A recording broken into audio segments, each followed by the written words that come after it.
To reorder quick setting buttons on the notification panel on Samsung Galaxy S24 Ultra, open the quick panel. By default, you can access full quick panel by swiping down the top of the screen by using two fingers like this. Tap the pencil icon at the top of the screen. Tap edit button below top thumbnail.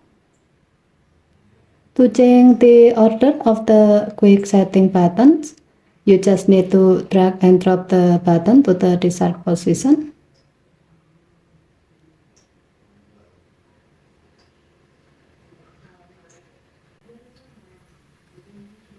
Once done, you can tap done button to save the change.